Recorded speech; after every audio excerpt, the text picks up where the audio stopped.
Assalamualaikum warahmatullahi wabarakatuh. Bismillah, alhamdulillah, assalatu wassalamu ala rasulillah, amma ba'd. Yang terhormat kepada Bapak Dr. Tamsik Udin, MPD, selaku dosen pengampu mata kuliah metodologi penelitian kualitatif, yang kami hormati rekan-rekan mahasiswa PJJ S2 PAI bin Syekh Nurjati Cirebon. Alhamdulillah, mari kita bersyukur kehadirat Allah Subhanahu wa taala yang mana pada kesempatan kali ini kita diberikan rahmat nikmat sehingga kita bisa bertatap maya dalam pertemuan yang pertama.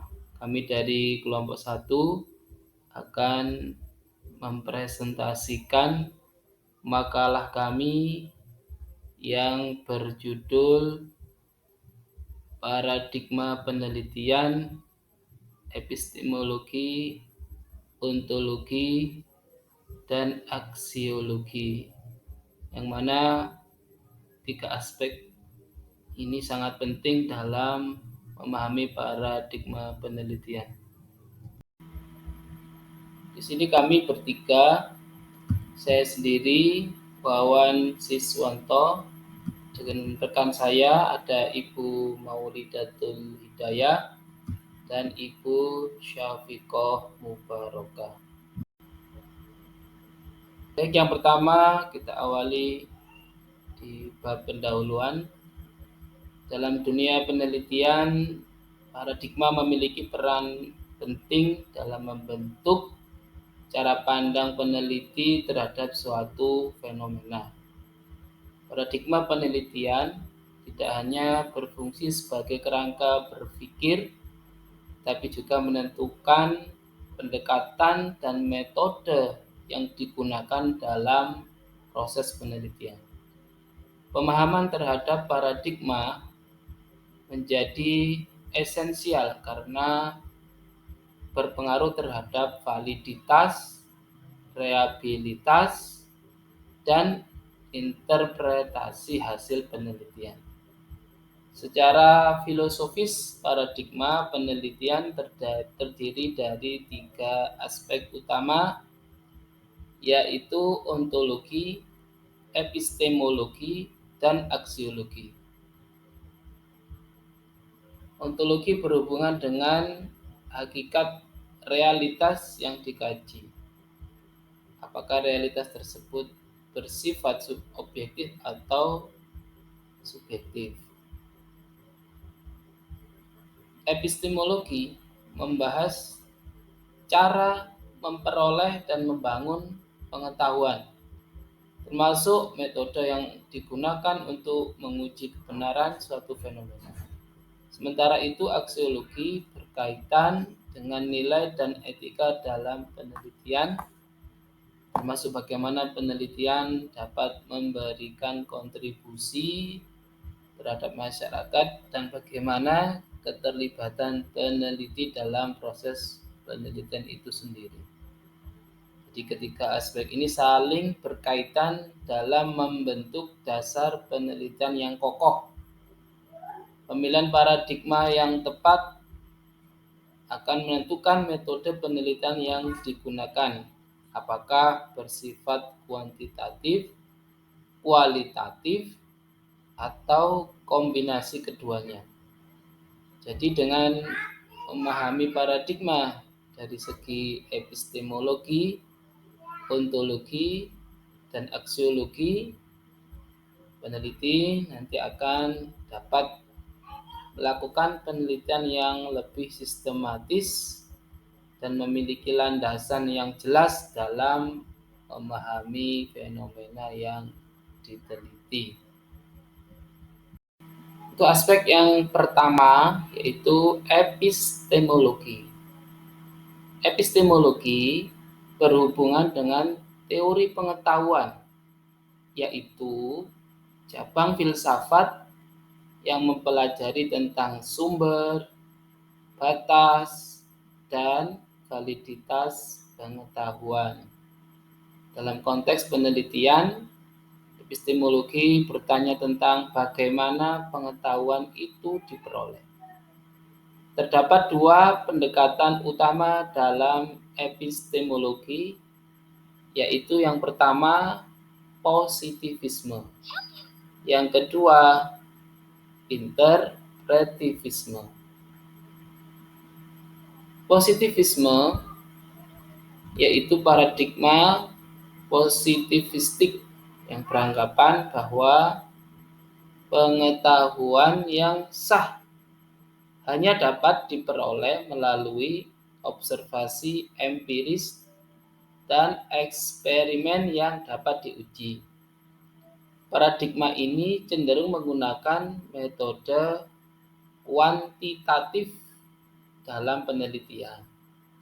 Seperti yang dikatakan oleh Thomas Kuhn dalam The Structure of Scientific Revolution, paradigma ilmiah adalah seperangkat praktek yang menentukan baik apa yang harus diteliti, bagaimana penelitiannya dilakukan, dan bagaimana hasil penelitian tersebut diterima oleh komunitas ilmiah.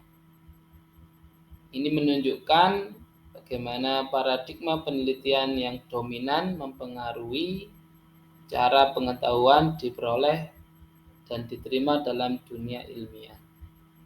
Yang kedua, interpretivisme.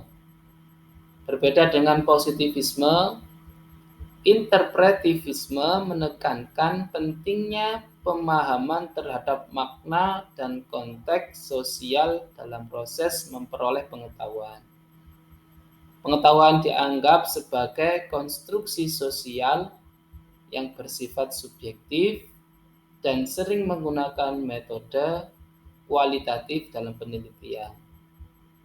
Ini menurut Creswell, dalam research design, kualitatif, kuantitatif, dan mixed method approach, epistemologi berkaitan dengan asumsi tentang sifat pengetahuan dan bagaimana pengetahuan tersebut bisa diperoleh. Kutipan ini menegaskan pentingnya epistemologi dalam menetapkan dasar metode yang digunakan dalam penelitian. Epistemologi juga mengatur batasan tentang sejauh mana peneliti dapat mengklaim pengetahuan yang valid baik dalam bentuk fakta maupun teori. Selanjutnya akan dijelaskan oleh Ibu Syafiqah Mubarakah. Silakan Ibu Syafiqah. Baik, selanjutnya saya akan menjelaskan tentang ontologi. Ontologi adalah cabang filsafat yang mempelajari hakikat keberadaan dan realitas tentang apa yang ada, misalnya benda fisik yang ada. Ia fokus pada pertanyaan mengenai eksistensi dan jenis entitas seperti objek fisik, meja, kursi, atau entitas sosial seperti kelompok atau organisasi, serta hubungan antara berbagai bentuk kenyataan, seperti halnya seorang mahasiswa tentunya berhubungan dengan sebuah universitas dalam konteks pendidikan. Dalam penelitian, ontologi membantu peneliti mendefinisikan objek yang akan diteliti dan akan mempengaruhi interpretasi data. Jadi ontologi ini membantu peneliti untuk memahami dan mendefinisikan objek yang diteliti secara jelas. Dengan demikian, ontologi akan membentuk pemahaman kita tentang realitas dan bagaimana kita berinteraksi di dunia sekitar kita. Di slide selanjutnya ada aksiologi. Aksiologi adalah cabang filsafat yang berkaitan dengan nilai dan etika. Ini mencakup pertanyaan tentang apa yang dianggap baik dan buruk dalam penelitian. Aksiologi membantu peneliti dalam membuat keputusan etis dan mempertimbangkan dampak sosial dalam penelitian mereka. Di sini saya contohkan ada seorang peneliti yang melakukan studi tentang dampak iklan tembakau terhadap perilaku merokok di kalangan remaja. Jika hasil penelitian menunjukkan bahwa iklan tembakau sangat mempengaruhi remaja, maka peneliti mungkin merasa berkewajiban untuk berkolaborasi dengan organisasi kesehatan untuk mendorong perubahan kebijakan. Jadi kesimpulannya, aksiologi ini membantu peneliti membuat keputusan yang etis dan mempertimbangkan dampak sosial dari pekerjaan mereka. Jadi, perbedaan antara epistemologi, ontologi, dan aksiologi adalah kalau epistemologi itu berfokus pada cara memperoleh pengetahuan, bagaimana metode pengumpulan dan analisis data. Jadi nanti kita bisa memutuskan antara memilih metode kualitatif atau kuantitatif dalam penelitian. Kalau ontologi berfokus pada sifat realitas dan keberadaan tentang apa yang ada, seperti individu, kelompok, atau konsep. Nah, kalau aksiologi ini berfokus pada nilai dan etika dalam penelitian, serta apa yang dianggap baik atau buruk. Contohnya adalah kaitannya dengan mempertimbangkan dampak penelitian terhadap subjek dalam masyarakat. Baiklah, selanjutnya saya akan menjelaskan tentang pentingnya memahami paradigma penelitian. Memahami paradigma penelitian sangat penting karena memberikan kerangka kerja filosofis yang mendasari proses penelitian, mempengaruhi cara peneliti memahami realitas dan pengetahuan, serta metode yang digunakan. Dengan memahami berbagai paradigma, peneliti dapat menentukan pendekatan yang paling sesuai dengan pertanyaan penelitian dan konteks yang ada. Contoh penerapan. Pemahaman tentang epistemologi, ontologi, dan aksiologi dapat mempengaruhi hasil dan interpretasi data. Misalnya, pada data kualitatif, penelitian kualitatif tidak didasari oleh data angka. Penelitian kualitatif umumnya mengumpulkan data dan informasi dalam bentuk kalimat. Meski hasilnya tidak seakurat penelitian kuantitatif, penelitian kualitatif dapat diandalkan untuk membuat kesimpulan yang lebih baik karena penerapan teori yang berlaku. Sedangkan penelitian kuantitatif adalah penelitian yang ditujukan pada pengelolaan angka. Setiap data yang dikumpulkan berupa angka dan hasil penelitian mengacu pada data angka tersebut.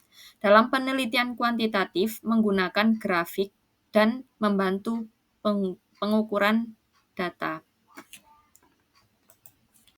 Yang terakhir yaitu kesimpulan.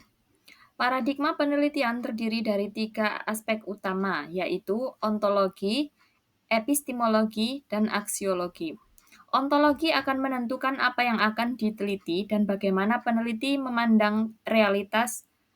Kemudian epistemologi menjelaskan bagaimana pengetahuan dapat diperoleh dan diuji, baik melalui pendekatan kuantitatif maupun kualitatif. Dan aksiologi memberikan pedoman nilai dan etika yang mengarahkan peneliti untuk bertindak dengan integritas dan tanggung jawab sosial dalam seluruh proses penelitian. Memahami ketiga aspek ini penting untuk penelitian yang berkualitas. Setiap aspek saling terkait dan mempengaruhi satu sama lain.